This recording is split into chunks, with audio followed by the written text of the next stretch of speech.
good morning. Today we talk about a heavy burden many of you carry. It is the crushing weight of being unable to forgive the person you see in the mirror.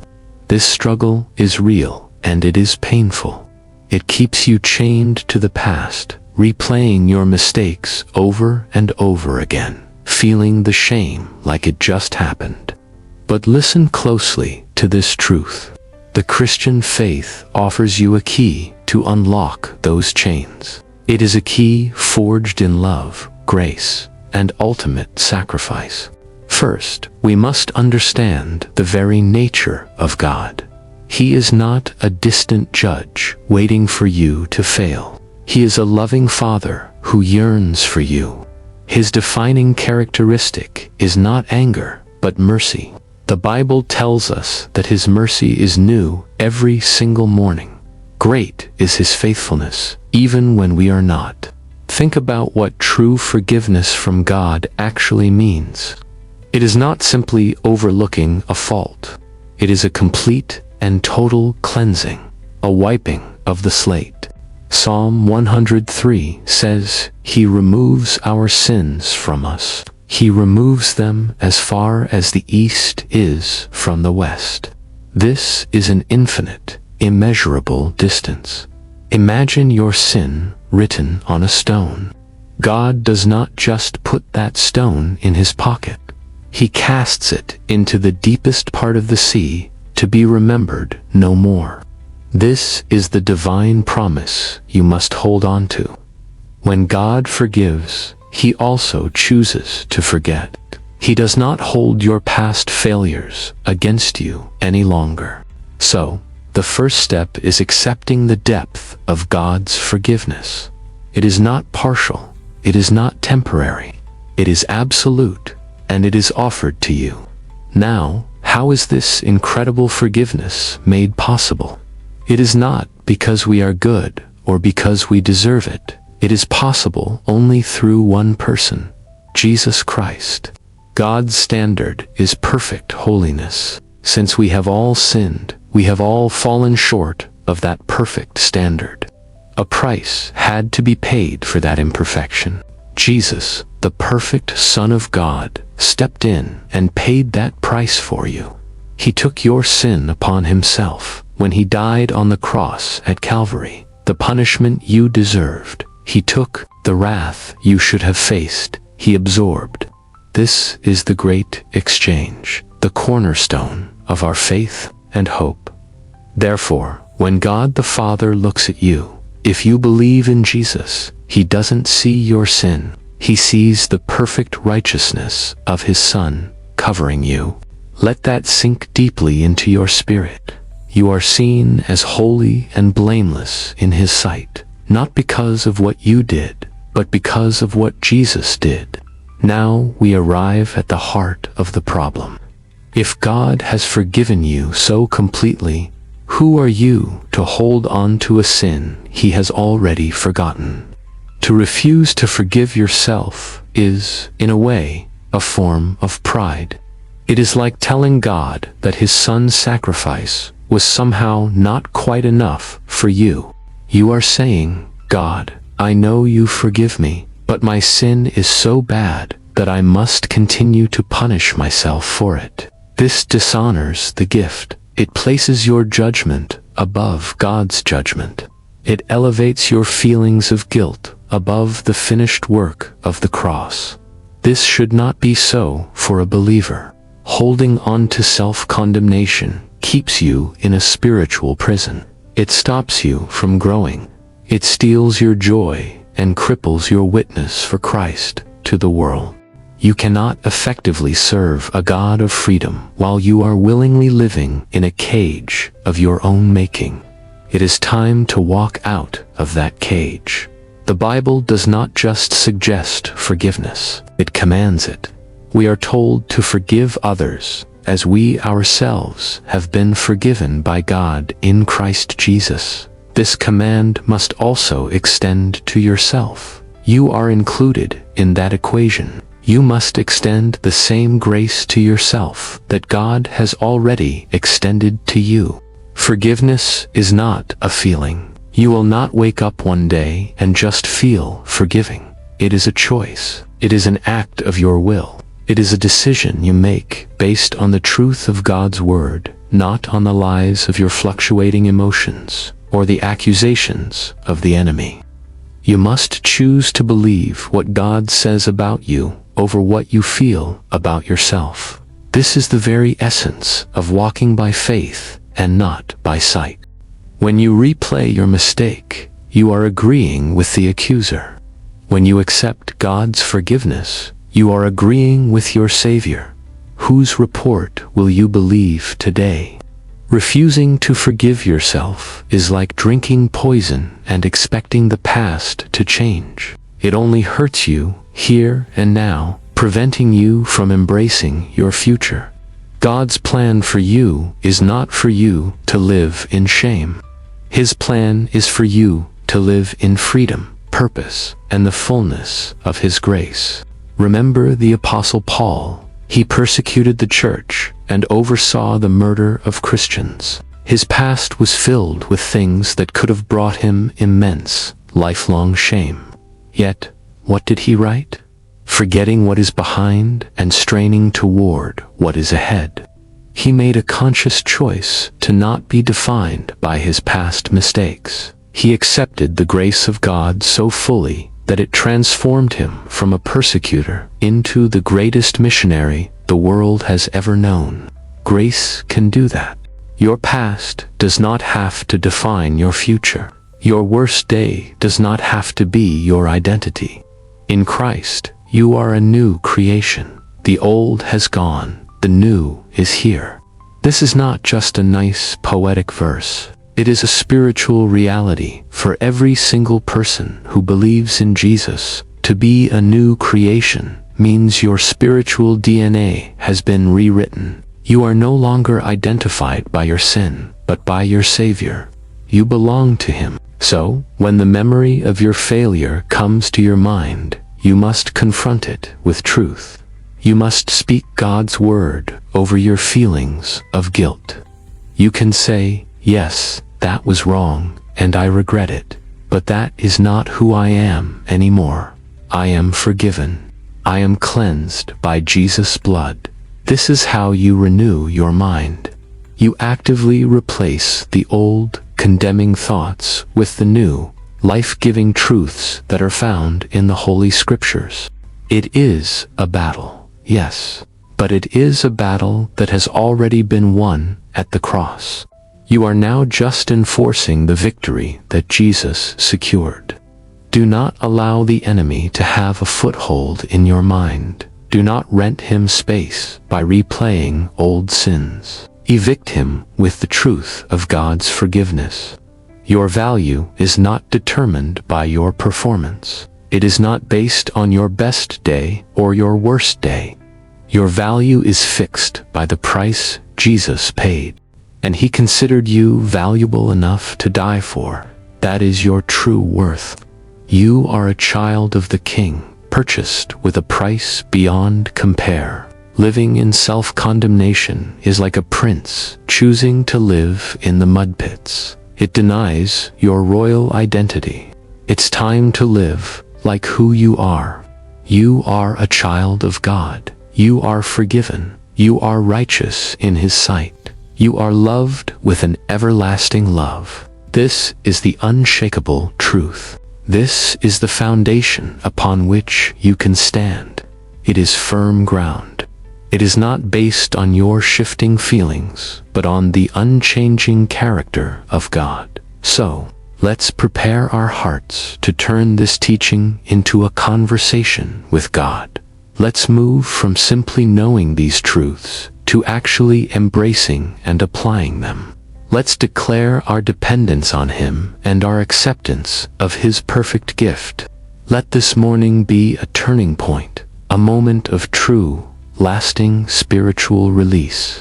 Today is the day to align your view of yourself with God's view of you. Let His loving truth be the final word over your life. Let us pray together now. Let's take this understanding and bring it before the throne of grace, where we can find mercy, and help in our time of need.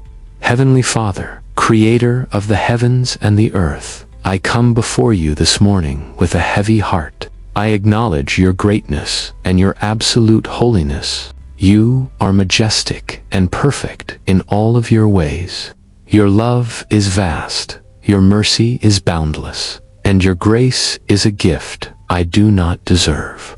I come into your presence not on my own merit, for I have none, but only through the precious and powerful name of your Son, Jesus Christ. Lord, I confess the specific burden I am carrying.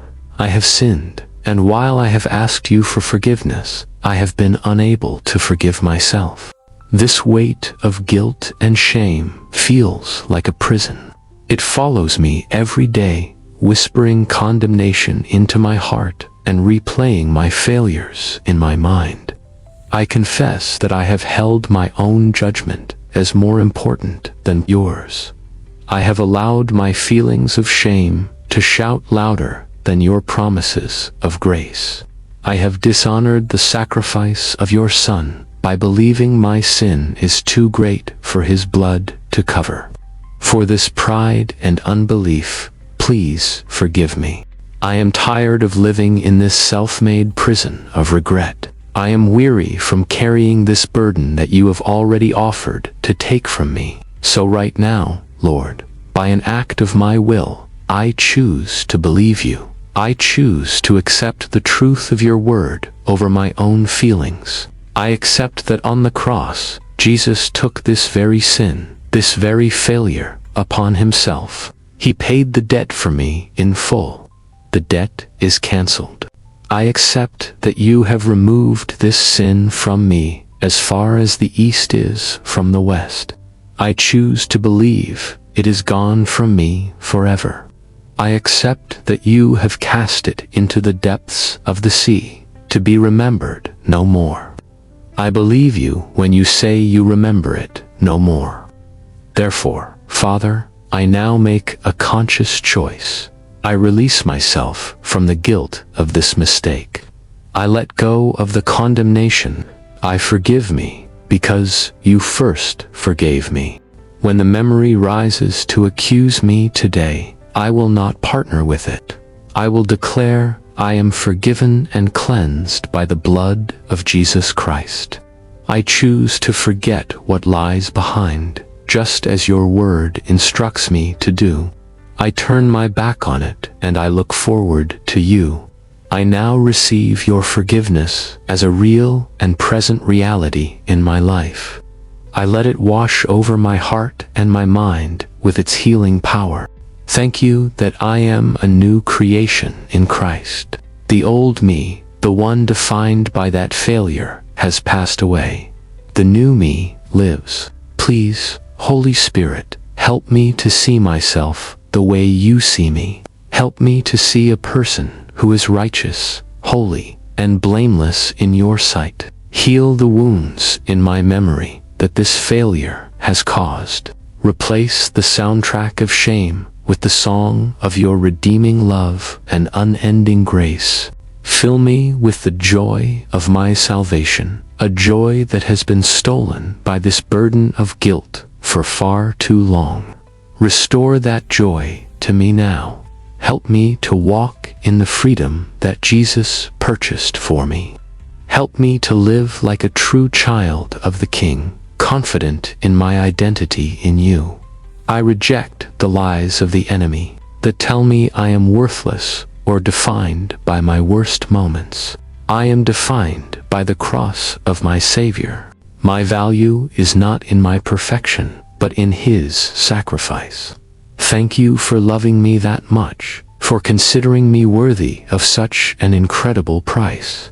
I choose to build my life on the firm foundation of your unchanging grace, not the sinking sand of my own performance or my feelings about my performance. Let this be a new day for me, a day of freedom, a day of release, a day where I walk with my head held high, not in pride, but in humility. It is a humility that accepts your amazing grace. It is the humility of a heart that is overwhelmed by a love it could never possibly earn on its own. Thank you for not treating me as my sins deserve. Thank you for your patience, your kindness, and for your loving pursuit of my heart, even now. I commit this day to you. Help me to walk in this newfound freedom. When I stumble, remind me gently that I am still forgiven and loved.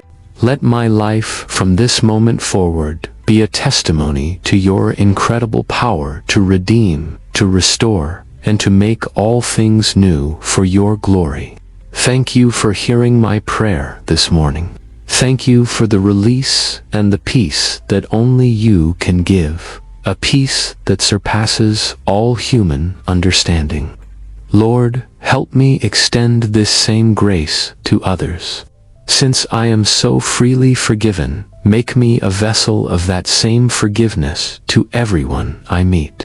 Let me not hold grudges or keep a record of wrongs against anyone, just as you no longer keep a record of my wrongs against me.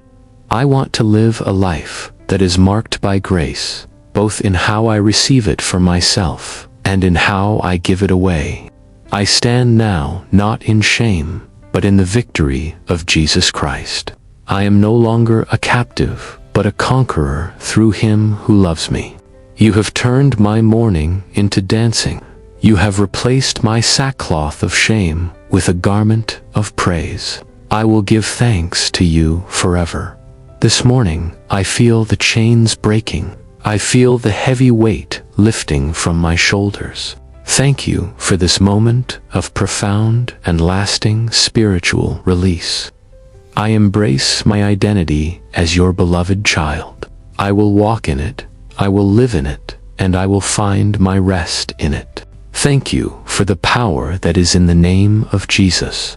It is a name that breaks every chain and sets every captive completely free. I am free. I declare it now by faith. I am not defined by my past. I am prepared for my future because of you. All the glory, all the honor, and all the praise for this freedom belongs to you and you alone, my God, my Father, and my King. May your peace guard my heart and my mind in Christ Jesus today and all of my days, keeping me secure in your unshakable and everlasting love. Thank you for this new beginning. Thank you for the gift of a clean slate. I will not squander this precious gift you have given to me. I will strive to honor you in all that I do and all that I say, motivated not by fear of punishment, but by overwhelming love and gratitude. You have done a great work in my heart this morning. You have spoken truth to the deepest parts of my soul. I am forever grateful. My hope is built on nothing less than Jesus' blood and righteousness. I dare not trust the sweetest frame, but wholly lean on Jesus' name. On Christ, the solid rock, I stand. All other ground is sinking sand. All other ground is sinking sand. Thank you for being my unshakable rock. I love you, Lord. I praise your holy name for your goodness, for your mercy, and for the amazing grace that has set me free this morning. Thank you for meeting me right where I am, in my brokenness, and for loving me enough not to leave me there. You are a good Father. I seal these prayers and these declarations in the powerful and matchless name of my Lord and my Savior, Jesus Christ, who makes all things new. I go forth into this day with a renewed spirit and a grateful heart, ready to live the free and abundant life you have planned for me. Amen.